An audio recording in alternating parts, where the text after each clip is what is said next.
Right, let's have a look at the traffic tab now. Before I go on to traffic, I just want to explain something to you. Traffic pulls the system resources big time. I've noticed since installing a traffic software, some traffic software, that my frame rates did drop. However, I hadn't gone into much detail with these tabs, the graphics, aircraft, scenery, and weather tabs. So, you know, it's all about meeting halfway with these tabs, which is what I'm encouraging, and you'll find that everything can kind of work together. So let's click on the traffic tab, which is here on the top right, the final tab. Now, again, you can see the global settings in here are custom. Now, aviation traffic, let's have a look at this. Now, airline traffic, basically, it's what it says. Okay, this tab is basically telling my FSX how much air traffic to kind of generate. Now, when I first started, again, I had that right up at 100%. Don't do that. Honestly, don't do it unless you've got some sort of amazingly brilliant water cooled system. I really wouldn't bother. Plus, to be honest, it causes quite a lot of queues and stuff as well at airports. So you'll be waiting an hour or so just to bloody take off. Anyway, airline traffic density, I have that down to 33%. I have found, again, I know I keep saying it, but me personally, on my system, I've found that having the airline traffic density to 32, 33%, around that mark, is perfect. I've still got air traffic at almost all airports. I still have to queue to take off. I still have to queue to taxi, things like that. And I still see other aircraft on the ground and in the air, but it doesn't mess my system up completely where it's just not fun. General aviation traffic density, again, this is another setting that I just keep down to 30% just because it keeps the lag off your frame rate. So I keep that down to 30. I just match it with the airline traffic density. Airport vehicle density, that's what it says.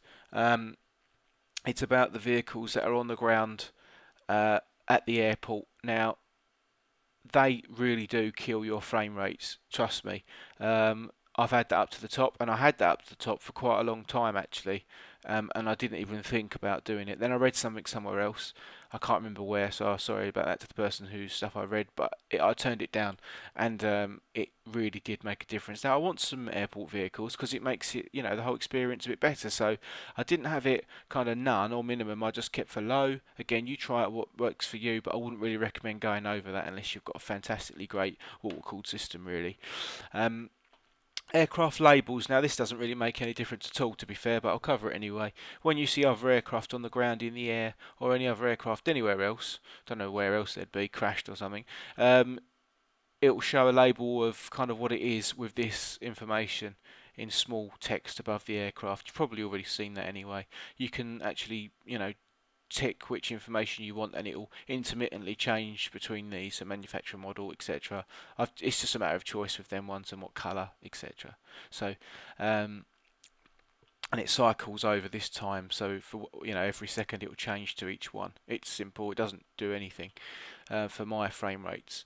Land and sea traffic, again, you want a little bit of realism. For example, road vehicles, so when you're coming into land or take off and things like that, or you're flying quite low, you can see road vehicles on the ground. Ships and ferries, exactly the same principle. And leisure boats, I have them down very low. Road vehicles 20%, ferries 19, boats 19. It just keeps it running smoothly, but still being able to benefit from some of it. Okay, so that's the settings. I'm not claiming that this is going to dramatically change the way your system is currently running at the moment, and I'm not claiming that I'm a professional and that I know everything about FSX.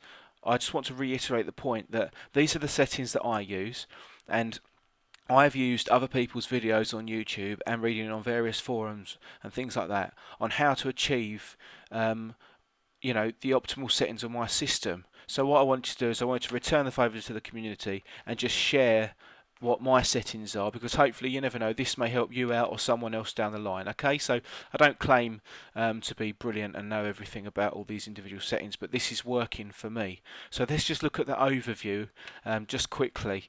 Remember the key points. Don't have DirectX 10 preview on, don't have the lens flare on, and don't have the light bloom on. They will reduce your frames per second. Remember, shadows on the ground and shadows on itself, don't have them ticked. They will cause you a lot of problems. Scenery, your level of detail radius, keep that on medium unless you want to explore and see what you can do. Mesh complexity, you're not going to notice any difference. Just keep it off. There's no point in keeping it on unless you're doing a lot of flying around mountains, things like that. Keep these average. Water effects, you don't need them up high. Remember that. Just try them out. Okay, scenery complexity, keep that on normal. Auto gen density, keep that to sparse. Okay, special effects detail can be high. Alright, now your weather, it's entirely up to you, but you've seen what I've covered with that.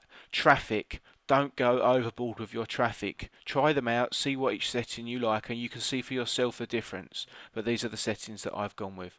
Okay, now I'll show you my frame rates in game.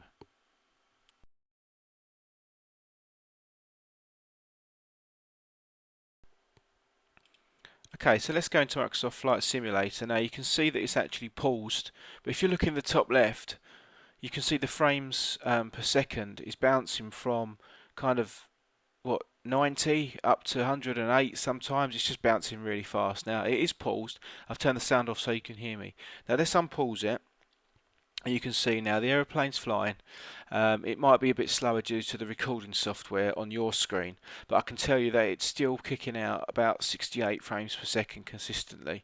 Okay, and I can still move that camera around the aircraft, as you can see. I'm not sure how smooth this is for you, but it's dropped down to 25, bounces straight back up again to 50. It's very, very smooth, as you can see, and we're flying over Colombia now. We can scroll as well through other AI air traffic.